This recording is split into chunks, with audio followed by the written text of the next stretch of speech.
గ్రంథము 78వ అధ్యాయము 24వ వచనములో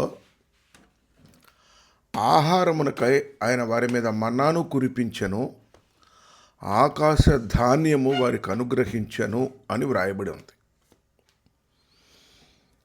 25వ వచనములో కీర్తనకారుడు అంటాడు, దేవదూతల ఆహారం నరులు భుజించిరి, భోజన పదార్థములను ఆయన వారికి సమృద్ధిగా పంపెను అన్నాడు. అదే కీర్తనకారుడు 105వ కీర్తన 40వ వచనములో, వారు మనవి చేయగా ఆయన పూరేళ్లను రప్పించెను, ఆకాశములో నుండి ఆహారమునిచ్చి వారిని తృప్తిపరచెను అన్నాడు. ప్రియ దేవుని బిడ్డలరా, ఈ 3 వచనాలలో మనం ఒకసారి గమనించినప్పుడు మొదట అంటున్నాడు ఆకాశ ధాన్యము అని, రెండవసారి అన్నాడు దేవదూతల ఆహారము అని, మూడవసారి మరి కీర్తన ద్వారా ప్రశంసిస్తూ ఆకాశంలో నుండి వచ్చిన ఆహారము అన్నాడు. ఈ విషయాలను మనం ఒకసారి అక్షరార్థంగా చూసినట్లయితే కొంత మనకు అవగాహన లోపం వస్తుంది. ఎట్లా అంటే, మరి ఆకాశంలో ధాన్యం పండుతుందా? మానవుల కొరకు ఆహారం అనేది ఆకాశంలో ఉంటుందా? దేవదూతల ఆహారం అన్నప్పుడు మరి దేవదూతలకు ఆహారం ఉంటుందా? వారు భోజిస్తారా?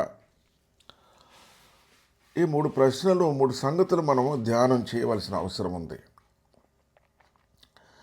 దేవదూతలకి భోజనం ఉంటుంది లేదా ఆహారం ఉంటుంది అనగానే మనము వారికి కాలకృత్యములు ఉన్నాయా అని ఆలోచన చేయాలి. ఆకాశంలో ఆహారం ఉన్నది అన్నప్పుడు మరి ప్రతి విధమైన ఆహార పదార్థము భూమి మొలిపించునుగాక, భూమి నుండి భూమి పుట్టించుగాక అని పలికిన దేవుని ఆ శాసనాన్ని, ఆ మాటలని మనం జ్ఞాపకం చేసుకోవాలి. ఆకాశ ధాన్యము అన్నప్పుడు ఈ ధాన్యమని తర్జుమాలో మనం గమనించాలి ఏంటంటే, తినదగినది ఒక పదార్థాన్ని ఆయన పంపించినారు అని తెలుసుకోవాలి. ఈ 3 విషయాల మూలాల్లోకి వెళ్ళినప్పుడు నిర్గమకాండము 16వ అధ్యాయము 4వ వచనములో, నేను ఆకాశం నుండి మీ కొరకు ఆహారమును కురిపించదను అన్నాడు ఆయన. అక్కడ ఒక మాట, ఒక కండిషను దేవుడైన యెహోవా మోషే ద్వారా తెలిపింది ఏమంటే, ప్రజలు ఏనాటి భత్యము ఆనాడే కూర్చుకొనవలెను అని. అందుకని యేసుక్రీస్తు ప్రభు అంటాడు, అనుదిన ఆహారము మాకు దయచేయుము అని మాత్రమే ప్రార్థన చేయాలి అంటాడు. ఏమిటిది అసలు? ఇదేంటి? నిర్గమకాండం 16వ అధ్యాయం 31వ వచనంలో ఇశ్రాయేలీలు దానికి మన్నా అని పేరు పెట్టారు. దాని గురించిన వర్ణనను మనం చూసినట్లయితే మొదటి మాట ఏముంటుందంటే, నిర్గమకాండము 16వ అధ్యాయము 14వ వచనములో, పడిన మంచు ఎగిరిపోయి నూగు మంచు వలె మిగిలిపోతుంది అని రాశారు. అవి సన్నని కణములు కణములుగా ఉంటాయి అని వ్రాయబడుతూ వచ్చింది. నిర్గమ 16:31లో అది తెల్లగా కొత్తిమీర గింజ వలె ఉంది అని. కొత్తిమీర గింజ అంటే మన వాడుక భాషలో ధనియపు గింజల్లాగా ఉంది అని. దాని రుచి ఏమో తేనెలాగా మధురంగానూ ఉంది, అపూములములమైంది అన్నారు. 40 ఏండ్లు వాళ్ళు కనాను చేరే వరకు కూడా ఆ మన్నాను భుజిస్తూనే వచ్చారు అని వ్రాయబడింది. ఆ తదుపరి యెహోషువ గ్రంథం 5:12లో ఏమన్నారంటే, వారు దేశపు పంట తినుచుండగా మన్నా మానిపోయాను, అటు తర్వాత ఇశ్రాయేలుకు మన్నా దొరకకపోయాను అన్నారు. అంటే వారు వెతికారు, ఆ మన్నా రుచికి అలవాటు అయ్యారు. 40 సంవత్సరాలు వారు ఎక్కడ కూడా వంట చేసుకోవడానికి అనుకూలత లేనప్పుడు దేవుడైన యెహోవా మరి చూపునకు బోళం వలె, కొత్తిమీర గింజల వలె ఉన్నట్లుగా ఉన్న మంచును కురిపించారు అని మనం అర్థం చేసుకోవాలి. ఇక్కడ ఆ మాటని కూడా మనము స్పష్టంగా చదవటానికి నిర్గమకాండము 16వ అధ్యాయం 14వ వచనంలో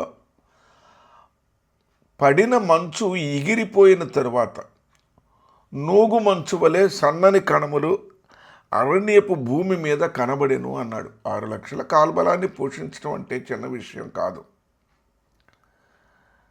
ఇశ్రాయేలీయులు ఏం తక్కువ చేయలే. దీన్ని పట్టుకెళ్ళి ఏం చేశారు? దంచారు, కాల్చారు, రొట్టెలు కూడా చేశారట. సంఖ్యాకాండం 11వ అధ్యాయం 8-9 వచనాల్లో ఆ మాటలు రాయబడుతూ వచ్చాయి. పెనం మీద కాల్చి రొట్టెలు చేశారు వాళ్ళు. కొత్త నూనె రుచిలాగా ఉంది అన్నారు. అక్కడ మరలా దాని గురించి రాయబడ్డ 9వ వచనం, సంఖ్యాకాండము 11వ అధ్యాయము 9వ వచనం ఏముందంటే, రాత్రి యందు మంచు పాళెమి మీద కురిసినప్పుడు ఆ మన్నా దాని వెంటనే పడెను. కనుక ప్రియులరా, మంచును దేవుడు సంపూర్తిగా కరిగిపోకుండా ఆగిపోనట్టుగా, ఆగిన మంచు ఒక గింజల ఆకారంలో తెల్లగా ఉండునట్లుగా, అది ఆహారానికి ఆకలి తీర్చుటకు పనికొచ్చేదిగా ఆయన ఒక ఆశ్చర్య కార్యాన్ని చేశారు అని గమనించాలి. ఈ ఆహార విషయంలో ఒక చక్కని మర్మము దాగి ఉంది. ఏమంటే, వారికి ఉప్పు లేదు, కారం లేదు, నూనె లేదు. అందుకనే ఒకసారి అన్నారు, చవిసారములు లేని ఆహారం అయిపోయింది అన్నారు. ఎందుకు అనంటే, ద్వితీయోపదేశ కాండం 8వ అధ్యాయం 2-3 వచనాల్లో, నీవు ఆయన ఆజ్ఞలను గైకొందువో లేదో నిన్ను శోధించి నీ హృదయంలో ఉన్నది తెలుసుకున్నటకు నిన్ను అణచు నిమిత్తము అరణ్యములో ఈ 40 సంవత్సరములు నీ దేవుడైన యెహోవా నడిపించిన మార్గమంతటిని జ్ఞాపకం చేసుకొనుము.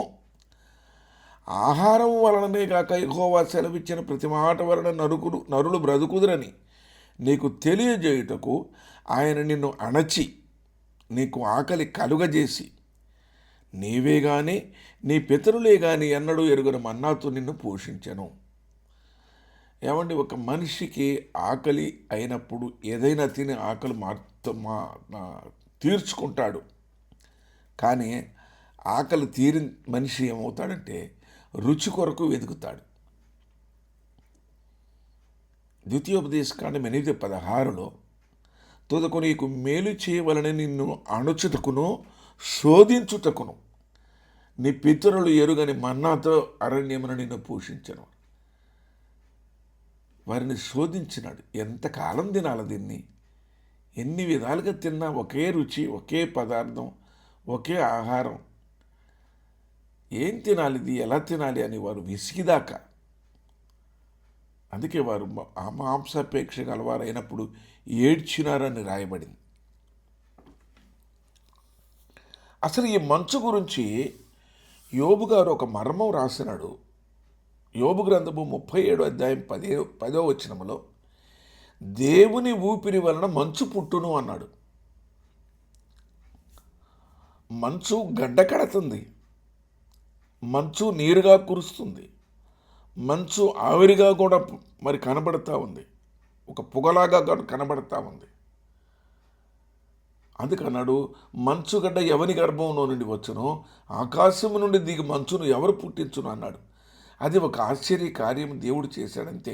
దాన్ని మనం అదేంటో, అది ఎలాగుందో, అది దేవదూతలు ఒకవేళ తినేవారేమో, దాన్ని దేవుడు మానవులకి ఇచ్చినాడేమో అంటే, కీర్తనకారుడు తన కీర్తనలో ఒక ప్రశంసనీయమైన కీర్తన రాస్తూ అలాగ వర్ణించినాడే కానీ అది దేవదూతల ఆహారము కాదు, అది ఆకాశములో ఒక పంట పండిన ధాన్యమైతే అంతకంటే కాదు. కీర్తనకారుడు మరొక చోట 147:16 అంటాడు, గొర్రెబొచ్చు వంటి హిమము కురిపించువాడు ఆయనే, బూడిద వంటి మంచు కణములు చల్లువాడు ఆయనే అన్నాడు. ఈ విషయాన్ని గురించి మరి ఆకాశం నుంచి వచ్చింది, మరి దేవదూతలు భోంచేశారు అంటే యేసుక్రీస్తు ప్రభువు అద్భుతంగా తెలియపరిచాడు. యోహాను సువార్త 6వ అధ్యాయము 31వ వచనములో, భుజించుటకు పరలోకము నుండి ఆయన ఆహారము వారికి అనుగ్రహించెను అని వ్రాయబడినట్టు మన పితరులు అరణ్యములో మన్నాను భుజించిరి అని ఆయన అడిగారు. అప్పుడు యేసుప్రభు అన్నాడు, కాబట్టి యేసు పరలోకము నుండి వచ్చు ఆహారము మోషే మీకు ఇయ్యలేదు అన్నాడు. 6వ అధ్యాయము 32వ వచనంలో యోహాను సువార్తలో. అది ఒకేళ పరలోకము నుండి వచ్చింది అయితే, అది ఒకవేళ దేవదూతల ఆహారమే అయ్యుంటే ఇంకా యేసు ప్రభు జీవాహారము నేనే అని చెప్పే అవసరమే లేదు. ఇది తినువాడు చావకుండునట్లు అనే పని కూడా లేదు. ఆ ఆహారమే దేవదూతలు ఎలాగ మరణం లేని వారిగా ఉన్నారో అలాగుండేవాళ్ళు మనుషులు. అక్కడ మరలా క్లారిఫికేషన్ యేసుక్రీస్తు ప్రభు ఇస్తూ యోహాను సువార్త 6:49 అన్నాడు, మీ పితరులు అరణ్యములో మన్నాను తినినను చనిపోయిరి అన్నాడు. అక్కడ మనకి ఎవిడెన్స్ క్లియర్గా ఉంది ఏంటంటే అది దేవదూతల ఆహారము కాదు, కానీ కీర్తనకారుడు తన కీర్తనలో అలా ప్రశంసించాడు, అంతవరకే. అందుకే ఏమన్నాడు, పరలోకము నుండి దిగి వచ్చిన ఆహారమును నేను అన్నాడు. పితరులు మన్నా తిని చనిపోయినట్టు కాదు, ఇది తినివాడు బ్రతుకుతాడు అన్నాడు. అప్పుడు మనకు క్లియర్గా అర్థమవుతుంది. పౌలు గారు దానికి ఏమని పేరు పెట్టాడు, కొరింథీ పత్రిక 1వ పత్రిక 10వ అధ్యాయం 3వ వచనంలో ఆత్మ సంబంధమైన ఆహారము అన్నాడు. అంతే.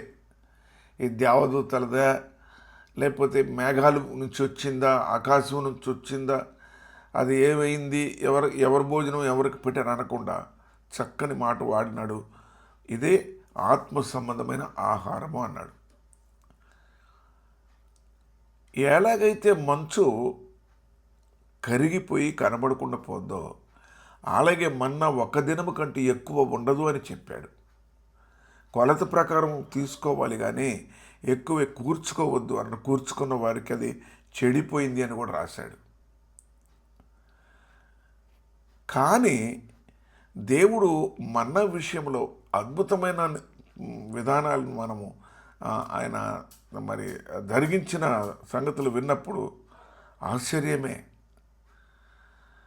విశ్రాంతి దినం కొరకు ముందు రోజే కూర్చుకోవచ్చు అన్నాడు. అంతేకాదు, దేవుడైన యెహోవా మోషేతో అన్నాడు, నిబంధన పలకలు మందసంలో ఏమేమి ఉండాలన్నప్పుడు నిబంధన పలకలు, అహరోను చిగిర్చిన చేతికర్ర, అలాగే బంగారు పాత్రలో మన్నా ఉంచమన్నాడు.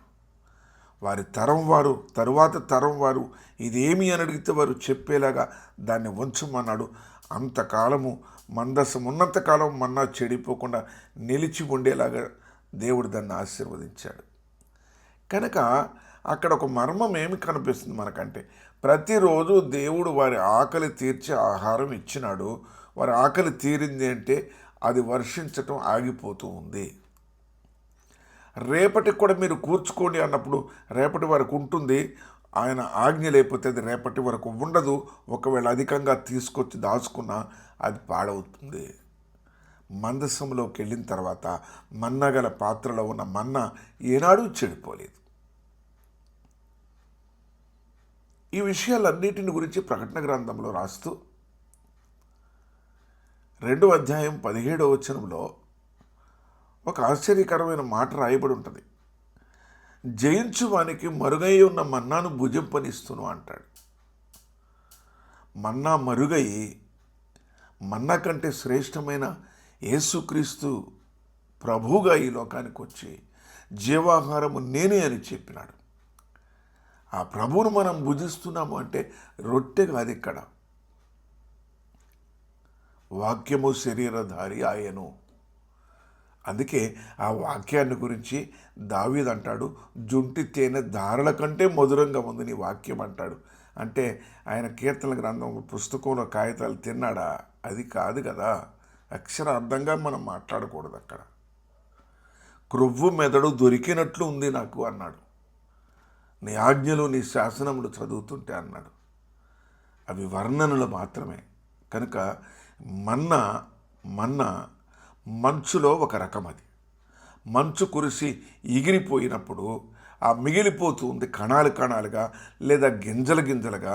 అవి మరి కొత్తిమీర గింజల వలె ఉండి తెల్లగా ఉండి బోనం వలె ఉండి ఒక రకంగా చెప్పబడలే కొత్త తేనె రుచిగా నూనెలాగా కూడా ఉన్నాయని రాయబడుతూ వచ్చింది. దాన్ని వారు ఏ విధంగా కావాలంటే ఆ విధంగా తీసుకొని తినడానికి, ఇశ్రాయేలును పోషించడానికి ఏ దేవుడైన యెహోవా కురిపించిన మన్నా గురించిన మరి సత్యమిది, మర్మాలివి. అందుకని మనం ప్రార్థన చేసినప్పుడు ప్రభా ఎంతవరకు నీ పరలోక మన్నాను కురిపించినావు అంటారు. వాక్యాన్ని మనం విన్నప్పుడు అది మనకు మన్నాతో సమానంగా మరి ప్రార్థించి వర్ణిస్తూ ఉంటాం. ఇదే మన్నా గురించి కీర్తనకారుడు రాసిన సంగతులు ఏమన్నాడు? కీర్తన 78:24లో ఆకాశ ధాన్యము అన్నాడు. 78:25లో దేవదూతల ఆహారం అన్నాడు. 105:40లో ఆకాశం నుండి వచ్చిన ఆహారము అన్నాడు. కనుక ఇది వర్ణన మాత్రమే. అసలు విషయం ఇశ్రాయేలు పూజించిన మరి ఇదేంటో తెలియదు అని దానికి మన్నా అని వాళ్ళే పేరు పెట్టారు. Praise the lord.